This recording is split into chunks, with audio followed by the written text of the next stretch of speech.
Hello everyone. Ken here, Basketball Rewind. I'm here to talk to you about things to do with Summer League today. I will touch on free agency at the very end because there's just a little bit of an update. I will cover free agency in its own separate video, but there's a lot of things going around. There's still a lot of deals that need to be culminated. For example, JV going to the Nuggets. Turns out he's not going to the Nuggets. So he might be waived by the Nuggets with a buyout that he agrees to take less so that they can, potentially do a lot more. So rather than covering it multiple times, I wanted to cover it in a way where there's going to be only one video rather than constantly giving you updates. Okay. Again, outside, sorry for any excess noise that you hear in the background. There is construction. I'm going to try to get through this to the best of my ability. So I'm going to first start off with the mainstay, which is the Raptors, and then I'm going to move to the other aspects of Summer League in and of itself. So I thought it makes sense to just start off with going through the Summer League roster as it stands today. And so let's go through it.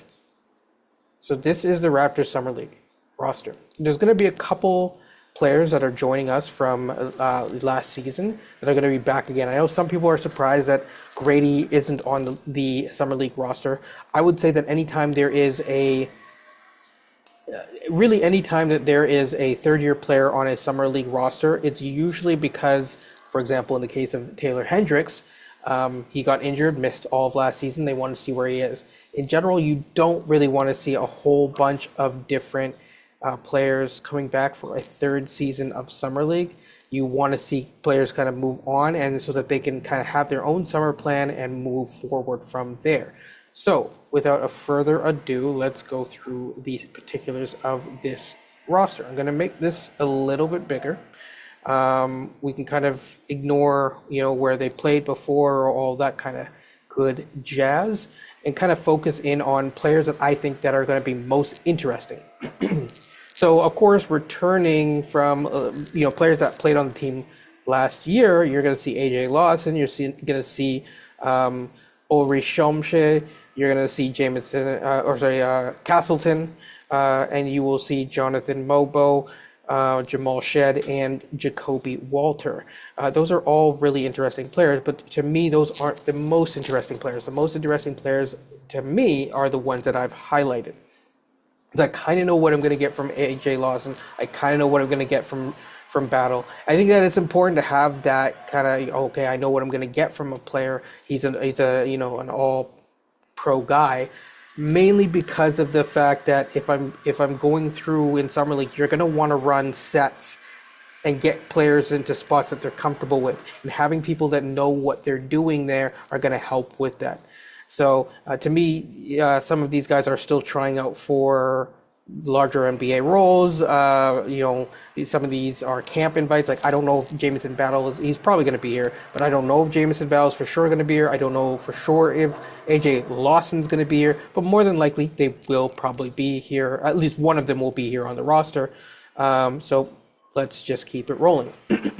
Sorry about that. The Ulrich Shomshe to me is very interesting because he showed a lot of promise in the limited minutes that he was able to play down the stretch of the year. This year is key for him, and it's going to be interesting to see how he's grown, because it'll be a true testament of the overall development program, how he's grown from basically barely playing basketball to playing some in the BAL league to then getting drafted by the Raptors and moving forward from there for 1 year. So I really want to see, again, he did show improvement, but he's still quite raw in terms of his understanding of the game, but he has a lot of athletic gifts, and I think he's going to be very interesting. I'm hoping to see, coming out of this summer league, do I feel comfortable saying, okay, he can for sure get 5 to 10 minutes as your third big? Because obviously the Raptors signed Mamu, and that's going to be your kind of like your standard backup big. So with Pirtle usually only playing about 30-ish minutes or 28 minutes, it does leave quite a number of minutes, 12 to 15 minutes per night that are available. And if you can carve out a 5-minute per night role and slowly build on that, I think that's really solid.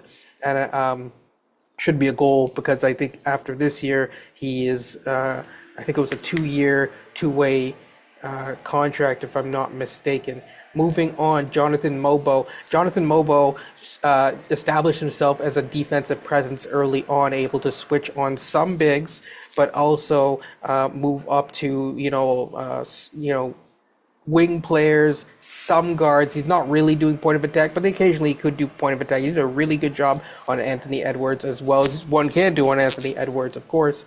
When he played him, he had a good year, but the problem is that offensively he showed some hesitancy at the rim and he showed some real limitations. Now coming into the league, we knew what his limitations were. He outlined what his limitations were, and it's not just shooting. It's also like, hey, you are 6'6", 6'7", like how are you going to establish yourself offensively? You have to be aggressive. You have to go for your shot. You have to make the shots. You have to be a threat to really carve out a long-term role. He will get roles in the NBA as a pseudo-rotation guy just because of the defense. That will alone keep him on the floor. He's a decent handler of the ball. He is a solid passer.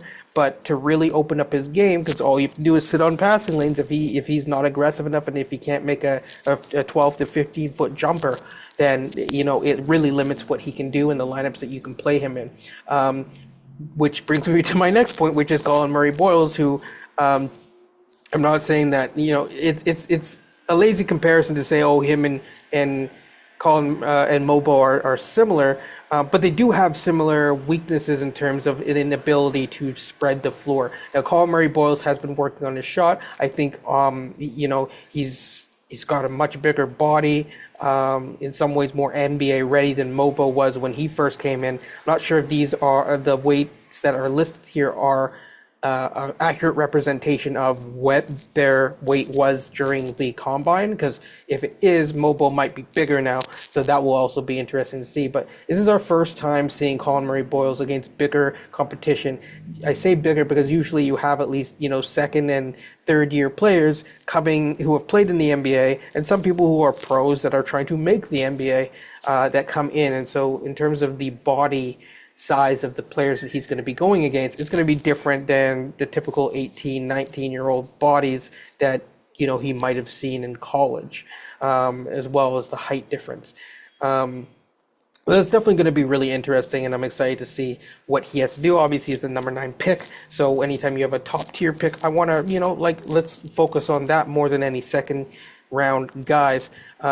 AJ Martin is there, and I think he will be interesting, but I didn't highlight him because I know what he's a very strong defensive guard. He's good at driving. He attacks the rim, but he's going to try to carve out a role in a very crowded spot on the roster depth-wise when you currently have RJ, Grady, Jacoby, and potentially Ochai all vying for minutes. He would be the fifth guy trying to carve out minutes in 48 minutes total.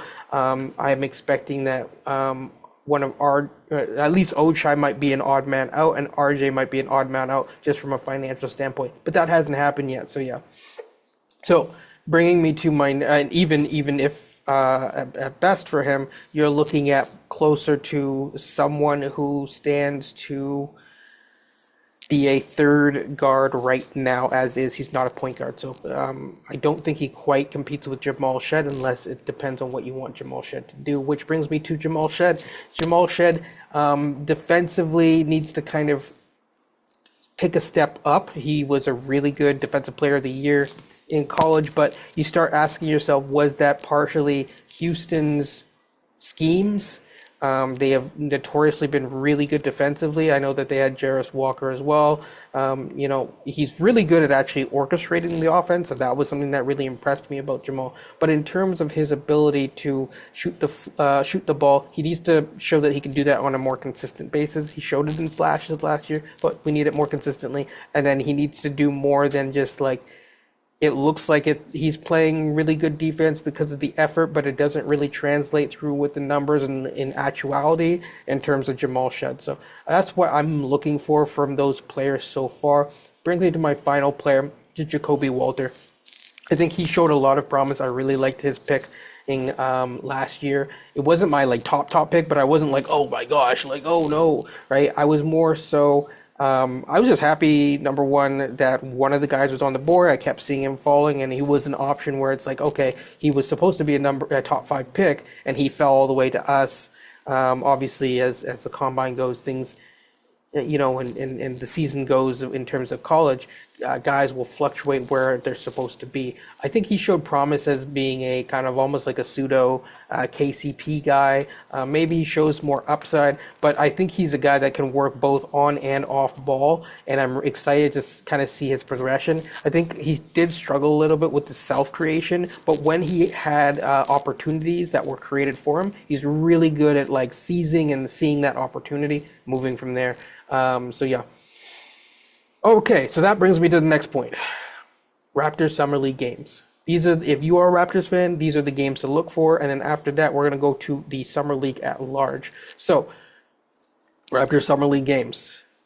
First is going to be 13th, 14th, 17th, and the 19th. We're going to be facing the OKC Thunder with Thomas Sorber. I don't think he's going to be ready yet. But you might actually see Topic, which we didn't get to see last year, so that's going to be very interesting because that was their top 8 pick last year, who didn't even play this year. You're going to see Denver, I think, not sure, have to check their roster when it comes out, but I believe look out for Day'Ron Sharp. He had a really bad season-ending injury before the season even started. I believe it was in Summer League, so you didn't even really get to see him in Summer League. He was someone that I really liked as a big. Really excited to see him. And, you want to see guys who've gotten hurt and who haven't really had their chance, though they have a rookie scale deal, to have their chance to shine and show the world their gifts.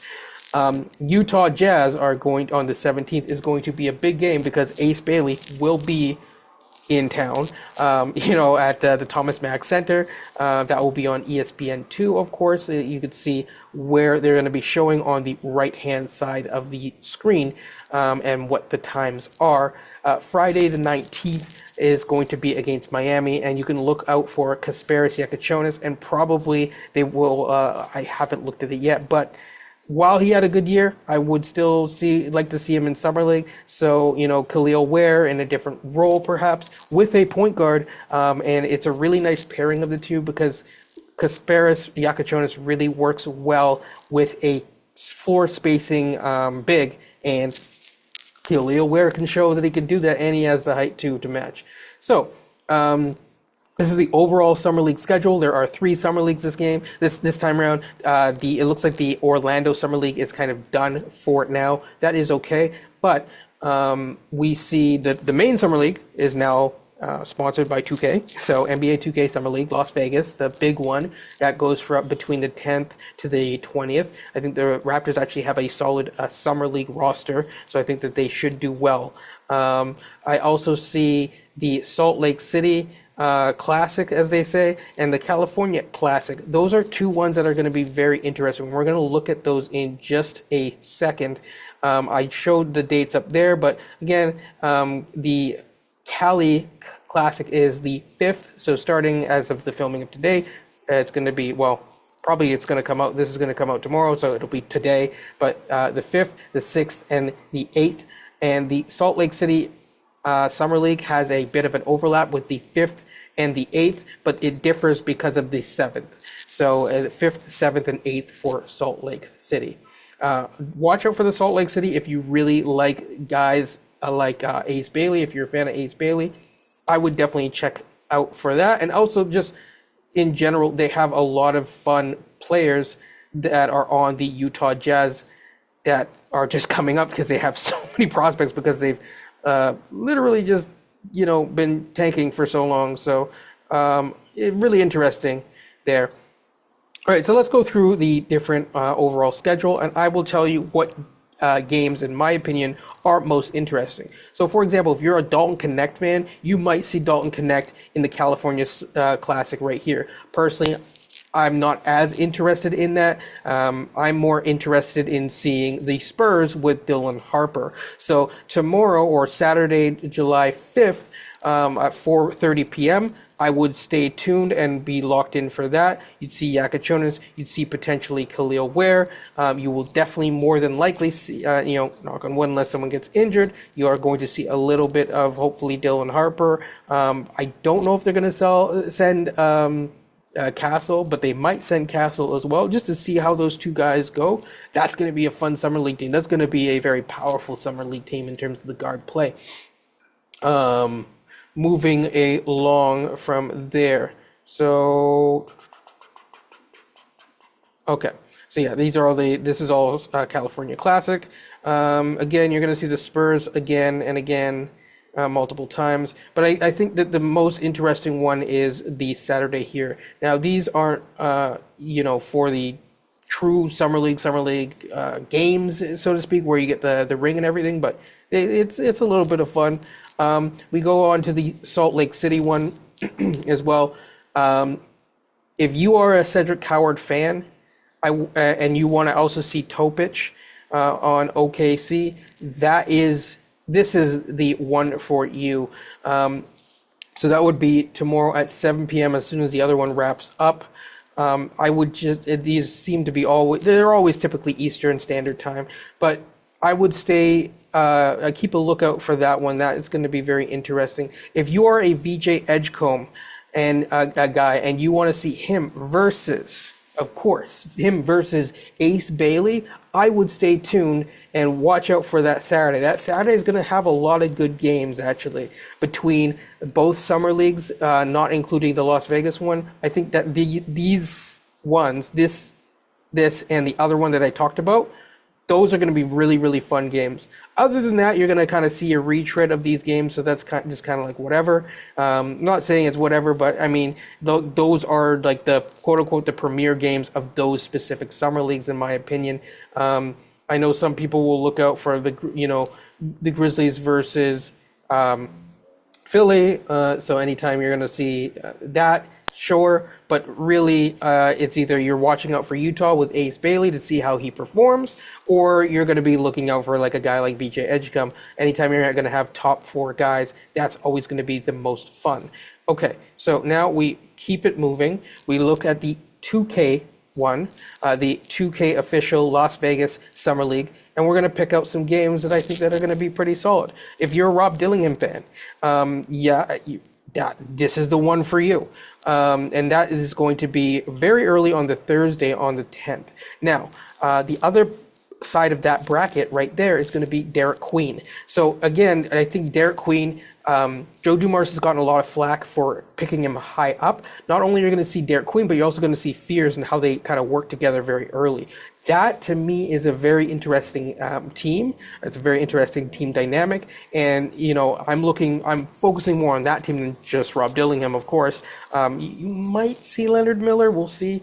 In my opinion, Leonard Miller he deserves to be a rotation player, but I know that they're super deep on that team. So, yeah. But, yeah, keeping it moving. Brooklyn Nets, again, besides the obvious side of the bracket with Topic, great. But the Brooklyn Nets took a whole bunch of guys. Danny Wolf, I believe they took Yegor Demin. They took Nolan Traore, and I know I'm forgetting someone, but yeah, the point is they I think Ben Sharif as well. So or Ben Serif. There's a lot here. That is a very interesting game. Watch out for Brooklyn. I'm not going to be able to catch all these, but I'll try to catch as many of these as possible and give reviews after the games. I don't know if I'll be able to give it might be in short form, but we will see from there. Okay, moving along. The Orlando Magic are not that interesting this year as a summer league team, nor are I think they got Noah Penda, if I'm not mistaken. Devin Carter. Yeah, again, I just don't find the Kings that compelling this year as a summer league team specifically. So, yeah, I'm just going to keep it moving from there. I'm not as interested in the second round guys. If you're a second round guy, cool. But I would more so focus on the Dallas Mavericks, and that would be because Cooper Flagg is going to be playing. The number one draft pick, always a big sight to see. I love it. Want to see it. It's great. Gonna skip over the Milwaukee Bucks for obvious reasons. Yeah, don't have much else to add there. I already talked about the Denver Nuggets with Day'Ron Sharpe, but this one is not going to be, in my opinion, like a quote unquote a premier game, not in the same way. But 10 o'clock, and that would be 10 p.m. on the Thursday. This game happens where you have the Spurs versus the 76ers. That is one to tune in on. So if you're looking to kind of like speed run Summer League in a sense and kind of focus on the big time games, these are the games that I would focus on. The Atlanta Hawks, that you might see Ricochet there. Again, I haven't looked through all the Summer League rosters, but you might see Ricochet there. But they also have Asa Newell as well. I think that they had a really good draft by getting Asa Newell. They're going to be a lot of fun. And you might, but just because he was fairly injured, you might also see Kobe Buffkin. So the Atlanta Hawks are one to kind of look out for as well. Going to skip over the Boston Celtics. They did make some selections, but nothing super, super noteworthy.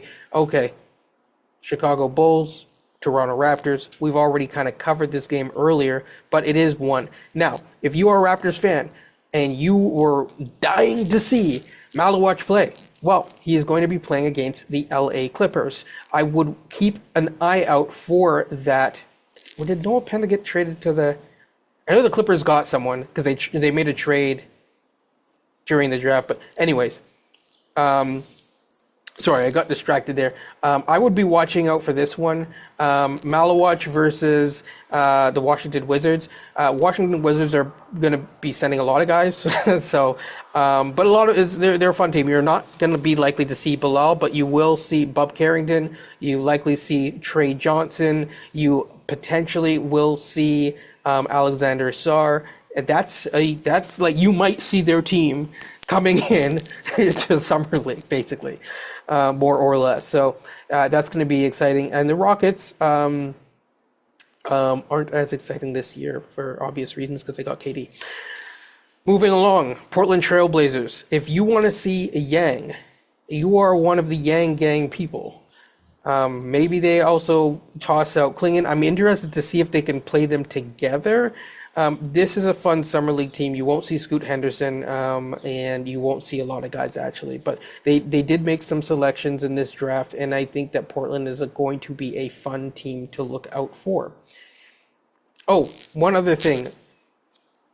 If you're a Carter Bryant fan, watch Spurs games. I'm not the biggest Carter Bryant fan, but if you are a Carter Bryant fan, watch Spurs games. If you're a Canadian basketball fan, I believe Jalen. It's not. It's at the top of my mind, but I can't quite get there. But there's a guy on Cleveland who is a kind of a forward, and his first name I believe is Jalen Tyson. There we go. So if you're a Jalen Tyson fan, I believe he's Canadian. I would check out for that. Pacers didn't really have the biggest draft in this one, so I'm going to skip through. Con Knipple versus VJ Edgecombe. That's going to be a fun matchup. And then again, any other team that you kind of see there. I've kind of covered the key marquee matchups. Obviously, I'm not talking about the playoffs because we need to see how the quote-unquote Summer League season kind of ends. So I think that kind of covers most of Summer League. There's going to be a couple other games that I'm sure that I've missed or skipped over, but those are at least in the early day of Summer League to kind of whet your appetite, to kind of get you excited. I think that is a sufficient covering of what you should be looking out for in the first few days of each league. Hopefully that helps. Now, in terms of free agent news, free agency has kind of rolled on. There's some very interesting news. Just really quickly, Raptors signed their marquee signing was Garrett Temple and Mamu. Mamu, actually, I think he's going to be a rotation big. He's a fairly solid guy. He's a rotation guy. He's going to be basically your backup big that's able to carve out 10. Maybe he can punch up to 15 minutes a night. He has a completely different skill set. Not completely because he play makes, but He's a bit of a different center than Jakob Pertl in that he can stretch the floor, and because he can stretch the floor, it opens up his playmaking opportunities. I know that some people are going to say, oh, well, he only played on a tanking Spurs. Yes, I understand that, but we're not talking about that right now. Just in terms of overall, just what to expect, I think you can expect more of a end of rotation guy who is competent enough to punch up. And then, of course, like I said, Garrett Temple, which is cool. I don't think that the Raptors are fully done in terms of their overall offseason moves. We will see. There is a big move going on with like DeAndre Ayton and a whole bunch of other teams where it could be rolled into it's the Kevin Durant trade, which might be rolled into 7 different trades. You might see a guy like Bradley Beal bought out. So because of that, I'm deciding to wait before putting that portion out so I can just cover it all in one go, or at least cover it in team by team basis in a much more structured manner. If you like this stuff, if you don't like it, comment. If you really love this stuff, like and comment. And if you want more of this stuff, subscribe. So yeah, that is Basketball Rewind. Take care. Thanks for everyone who has supported me, or all of the overall new audience members and subscribers. We will be back to doing, Coach, Beyond, and myself fairly soon, and we will be also covering the WNBA and the latest news with expansion fairly soon. Stay tuned, stay locked in, go outside, stay hydrated. Take care and peace.